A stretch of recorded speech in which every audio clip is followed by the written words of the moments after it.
Arizona, what do you think of them? Yeah, they're a really good club, obviously. Just watching Bannister, I mean, the stuff that he did this weekend is kind of, it's almost legendary when you look at it. He threw 200 plus pitches in one, 3-day span, and um, they obviously they really leaned on him, and he came through for them. Boy, the two guys at the top of their lineup's really solid, but Gibbons and Raymer, just watching them on television playing that regional, you just tell those guys are really good players and got a ton of hits. Anytime somebody's in the 80 hit area in the course of a college baseball season, they can really hit. And they did it in a league where offense is at a premium in the Pac-12, where the pitching numbers are just ridiculous throughout that league. So they're well coached. Jay's a good friend. If I'm not mistaken, I think Jay was either in Coach Mingione's wedding or Coach Mingione was in his wedding, one of the two. So they're really close, but I got to know Jay a little bit, and I think he's done a fabulous job in his first year at Arizona. Having looked at them and now evaluating your own results from the weekend, do you know your pitching plans at this point? Not quite yet. Houston kind of changes things for us a little bit because he's just pitched so well. He's got to get out there, and the question is when, and of course the fact that he went Sunday, do you pitch him on Saturday? Do you move Austin up? Do you keep Dakota right where he is? Because, we know that Dakota's at any given time can get right back to where he was. So, we're going to have to make that decision, and fortunately we don't have to make it right now, but certainly, there's going to be some decisions to make. Pilkington threw a simulated couple of innings on Monday. His last fastball is 94.3 miles an hour. So I think he's ready to pitch as well. So we'll see. I do know that, they had 5 left-handers in the lineup in their championship game at Lafayette. That's a factor for us as well. So, but the numbers say that they swing it better against left-handed pitching than they do against right-handed pitching, which is a little strange when you consider how many left-handers they actually have. So, we'll have to make some decisions and get ready for a really good Arizona team. What, if anything, can you take from the series at Arizona when you guys played there last year? They have some really talented kids. I remember one of their middle infielders ended up being a first or second rounder.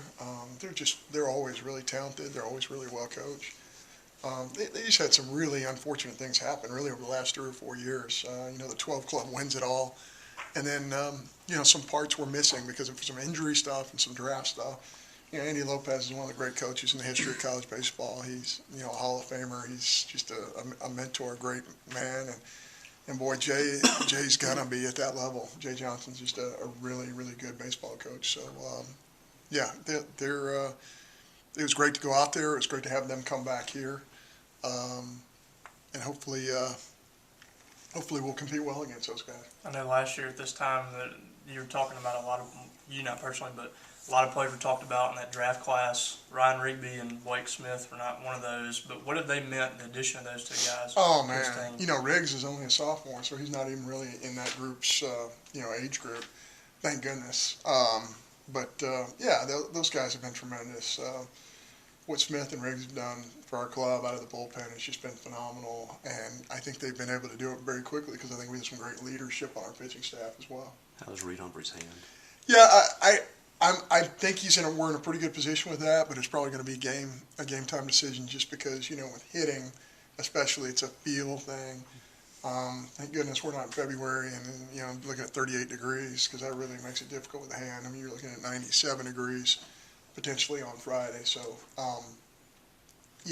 I'm very optimistic about it, but it's probably going to be a game time type thing. You talk about Riggs and Smith and just the entire bullpen this weekend. Why do you think they were just so successful in a dominating fashion? Well, I think they have one pitch that you just don't see a whole lot if you're a hitter. Smith's breaking ball is different. It has so much depth, so much spin. I mean, there are times where he's getting close to 2,800 RPM, on the TrackMan readings, and that's big league spin. And then you look at Riggs. I mean, he's throwing 87 to 90 miles an hour from a slot to where he's getting tremendous sink. That's why there's so many foul tip into the mid types of swings. Again, he can pitch off his fastball. The club's have known that he's going to throw a majority of fastballs and still not be able to take great swings. Even left-handed hitters who traditionally, can beat up a lower arm slot guy have not taken great swings against him in the past. But, at any point in time, those things can change. But those guys have been really good out of our pen. When you combine the bullpen with your starting pitching, just how much better does that make that pitching staff? Oh, it's pretty well-rounded. In fact, I think it's a more well-rounded staff than the staff we had in 13, just because there's more power arms.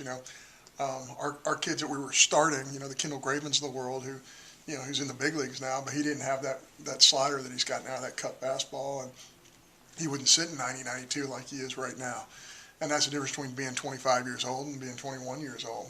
It's a dramatic difference. But, we had good arms in 2013, but we didn't have that collection of arms that we've had now. And, we have some guys, like Pilkington. Pilkington hadn't pitched really in 2 weeks.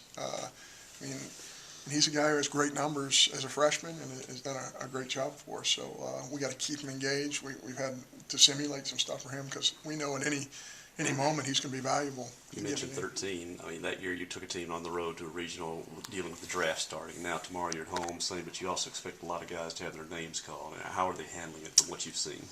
Well, I think they're dealing with it great, but, I'm just going to get on the soapbox like every other college coach. I just think it's a little absurd.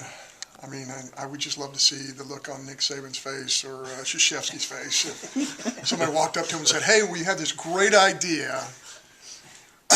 When you get into the NCAA tournament, not in the first round, but in the second round of the NCAA, we think we're going to place the draft right in the middle of your second round tournament, Coach Krzyzewski. What do you think? Coach Saban, right the Friday before you play in the SEC championship game in Atlanta, it just wouldn't happen. But unfortunately, we're the sport where, we just have to take it, And I just think it's a real shame because it's not good for the players. It's not good for our fans. It's not good for college baseball.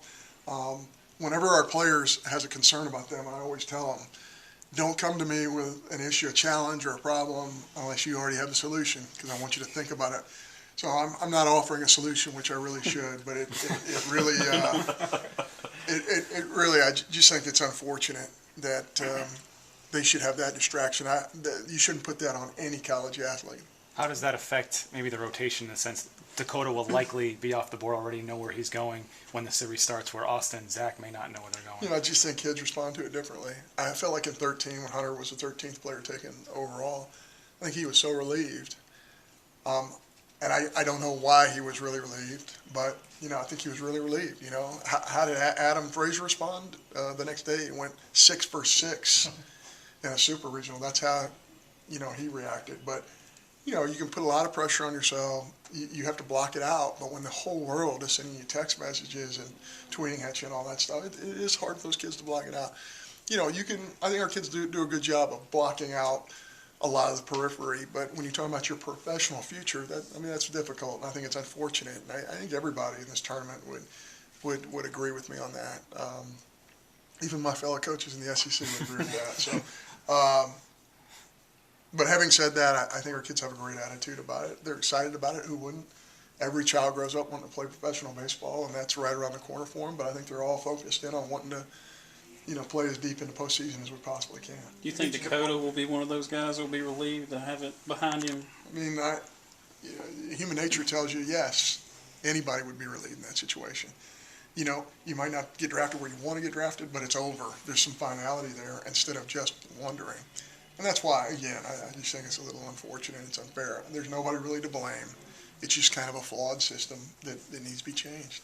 Coach, you talk about Arizona earlier with their pitching, but what else do they do so well together that makes them, a tough team? Well, they have the ingredients. They get really tired on the hitting, and they can really defend. And they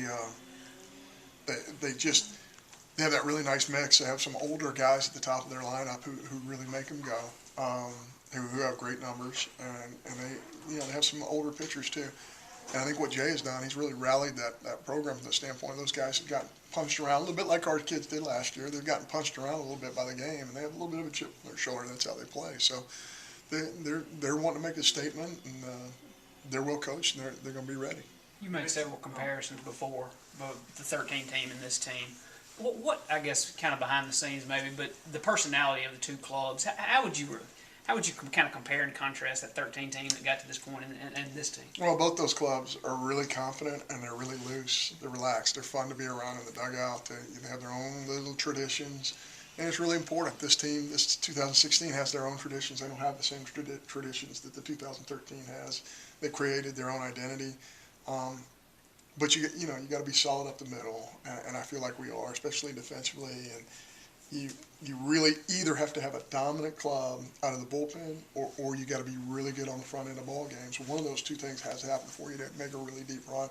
It's been a little bit different than 13 from the standpoint. I think we've been more front end, but our back end's been pretty good too. So. Coach, you mentioned the players. What about the demands on coaches leading into the draft? What's it been like for you guys last?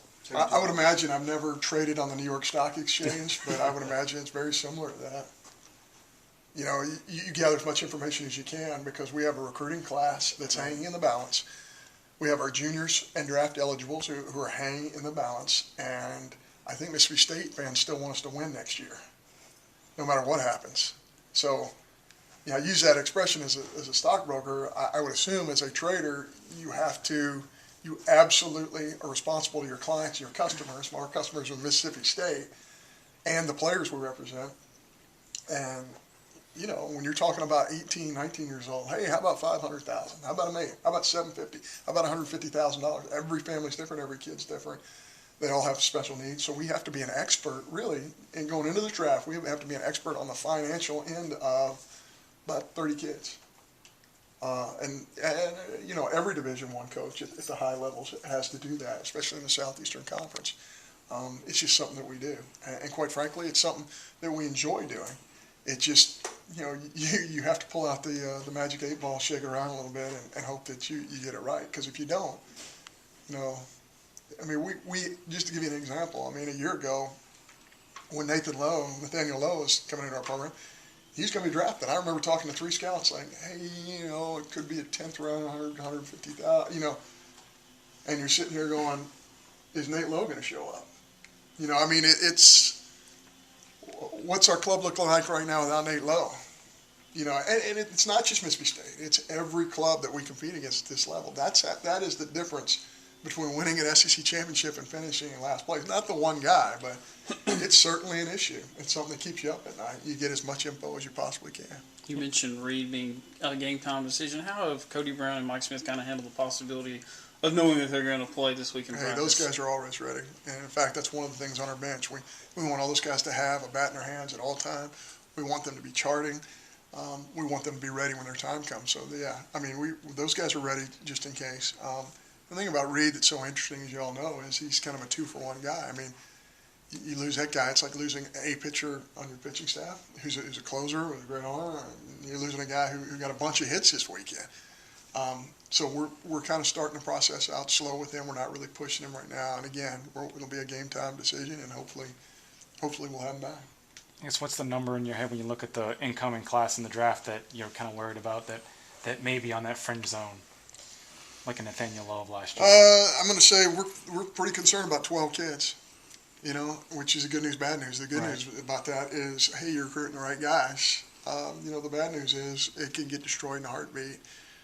I can talk to 29 scouts who say, hey, he's not on our board. I think you're going to get this guy. And then you don't talk to the one guy. Or you talk to the one area guy who got overruled because his boss saw the guy pitch or hit in the SEC tournament, and he really liked him, and he wasn't on the board. Now he's on their board. These things can change in a heartbeat. So it's an issue. It's one of those things that is so hard to explain to anybody until you're on the inside. I'm not saying that as a poor me or an excuse or anything else. I'm just saying it's crazy. Because some of my friends who have been in professional baseball for 25 years, who are cross-checkers or even scouting directors, they can look you in the eye and say, I don't know what's going to happen, because they really don't. That's not a comforting feeling when you're relying on 18 to 22-year-olds to try and win some baseball games.